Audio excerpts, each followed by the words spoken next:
Another day, another laboy na naman ang gagawin natin for today's video. So syempre dahil weekend ngayon, pupunta tayo sa malapit na countryside here in Metro Manila. So yan, let's drive and maghanap tayo ng lugar na kung saan tayo makakapag-relax this weekend. At dahil nga budgetarian tayo, ibig sabihin low cost lang tayo at maghahanap tayo ng lugar na kung saan mag-enjoy tayo at hindi mo na kailangan gumastos pa ng malaki. Let's go! Tingnan nyo kakaiba yung fall. Tumatalsik siya. Diba normally fall sa baba? Pero ito, saan nanggagaling kaya yung tubig nito? Paki-comment down below kung sa tingin nyo saan nanggagaling yung tubig.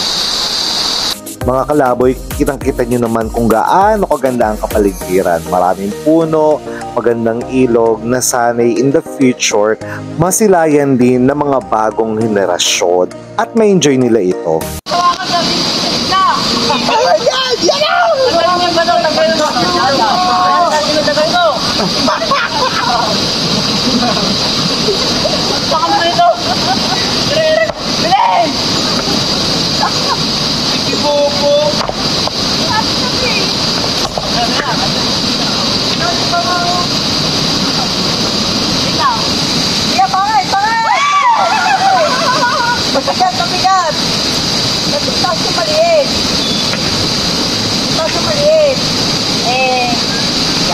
Mga kalaboy, pagkatapos nga naming maligo sa ilog ay para kaming mga batang nag-enjoy lang.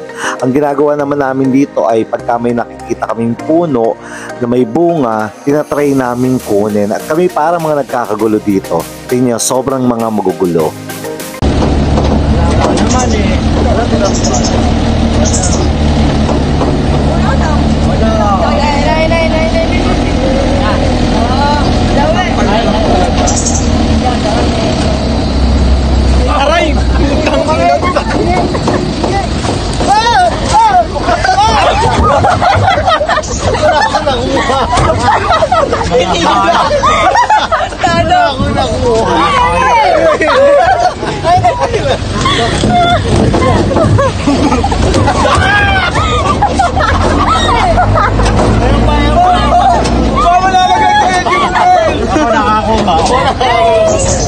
Yun lang muna mga kalaboy, and I hope na nag-enjoy kayo sa simpleng gala namin sa mura, masaya, and a totally new experience. So sa mga bago lang sa channel ko, like, subscribe, and follow nyo na rin ang channel ng Ang